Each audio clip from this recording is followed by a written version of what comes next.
Daddy carry ఇచ్చేసావా? ఇచ్చేసానమ్మా.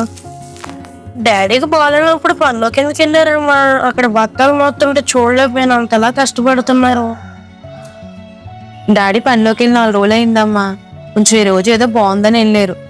Daddy పనిలోకి వెళ్ళకపోతే మన అవసరం ఎలా తీరుతాయి?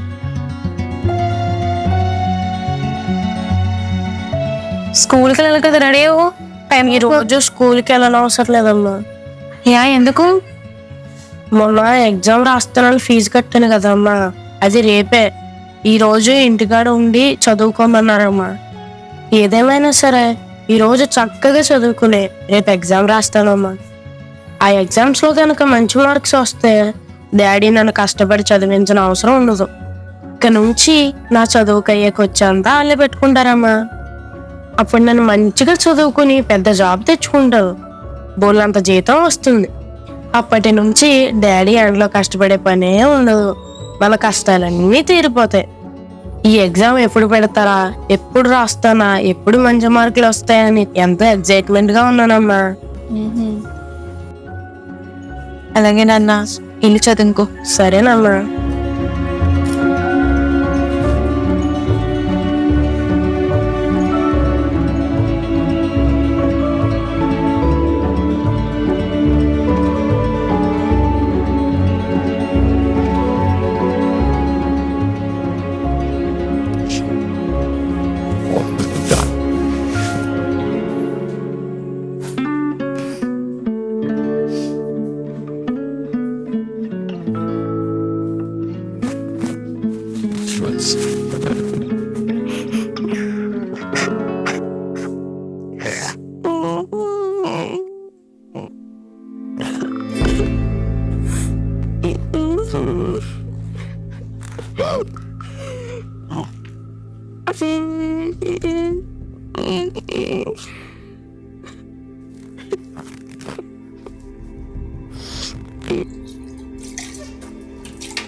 ఏంటి వచ్చినోడు ఏడుస్తున్నట్టు?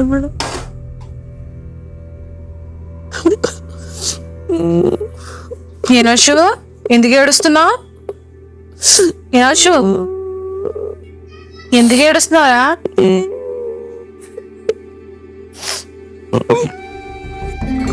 ఏమైంది? మొన్న ఫీజు కట్టి ఎగ్జామ్ రాశాను కదా, దాంట్లో 5 మార్కులు తక్కువ వచ్చినాయి. అన్ని ప్రశ్నలకి ఆన్సర్ రాశాను. 5 మార్కులు ఎందుకు తక్కువ వచ్చినాయి అమ్మా? నాకు మార్క్స్ ఎందుకు తగ్గున్నాయమ్మా? అందుకు ఏడుస్తున్నావా? అలా బాధపడకూడదు ఏనోషు. ఫెయిల్ అయితే ఏడుస్తారా? ఆ ఎగ్జామ్ లో పాస్ అయితే డాడీ ఇంతలా కష్టపడినని చదివించిన అవసరం లేదు అనుకున్నాను. ఇంకా నేను చదవాలనుకున్నా, చక్కగా చదువుకోవచ్చు అనుకున్నా. మంచి జాబ్ తెచ్చుకోవాలని ఎంతో ఆశపడ్డాను. అలా బాధపడకూడదు నాన్న. మన జీవితంలో వైఫల్యం ఎదురైతే అది ఓటమి కాదు, అది విజయం పొందుకోవడానికి ఒక అనుభవం. మళ్ళీ సంవత్సరం ఎగ్జామ్ పెడతారు కదా, అప్పుడు రాద్దు గనిలే, బాధపడకు, అలా ఏడవకు. అసలే డాడీ దగ్గర డబ్బులు లేక ఇబ్బంది పడుతున్నారు. ఈ పరిస్థితిలో డాడీ దగ్గర డబ్బులు అడిగి ఫీజు కట్టి మరీ ఎగ్జామ్ రాశాను. ఇప్పుడు డాడీ ఏమంటారు నన్ను? డాడీ ఏమనరు నాన్న. నీ ప్రయత్నంలో చేసావు. ఎందుకో మరి మార్కులు తక్కువ వచ్చినాయి, దేవుని చిత్తం కాదేమో. నువ్వేం బాధపడుకో. 2 వారాల క్రితం సండే స్కూల్లో నీకు ఇచ్చిన కంఠస్థ వాక్యం గుర్తుందా? కీర్తన గ్రంథం 37:4. యెహోవాను బట్టి సంతోషించుము, ఆయన నీ హృదయవాంఛలను తీర్చుము. ఈ లోకంలో మనం దేన్ని బట్టి అతిశయించి సంతోషించినా అది చివరికి మనకి దుఃఖాన్ని మిగులుస్తుంది. చదువును బట్టో, ఉద్యోగాన్ని బట్టో, వాటి వలన వచ్చే జీతాన్ని బట్టి సంతోషించడం కాక దేవుని యందు సంతోషించాలి.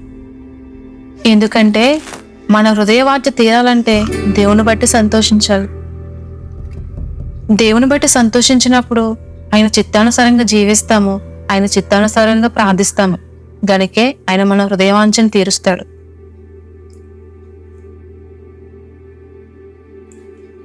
అంటే దేవుని కన్నా ఎక్కువగా ఎగ్జామ్ను బట్టి నేను సంతోషించానంట అమ్మా.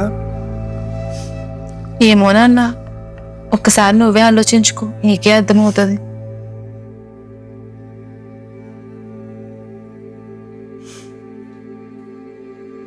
అవునమ్మా, ఈ ఎగ్జామ్ రాస్తే ఇక నా జీవితానికి తిరుగుండదు అనుకున్నాను. ఫ్రీగా చదువుకోవచ్చు అనుకున్నాను. ఈ ఎగ్జామ్ను బట్టి పెద్ద అయ్యాక మంచి జాబ్ వస్తుంది, డబ్బులు బాగా సంపాదించవచ్చు అనుకున్నాను. కానీ ఇవన్నీ దేవుడు మనకి ఇవ్వకుండా ఎలా వస్తాయమ్మా? రావు కదా. అవును నాన్న, మనకన్నీ అనుగ్రహించేది దేవుడే. అందుకే దేవుని యందు సంతోషిద్దాం, దేవుని యందు ఆనందిద్దాం. సరేనమ్మా. నడు పద, వెళ్ళి స్నానం చేయి.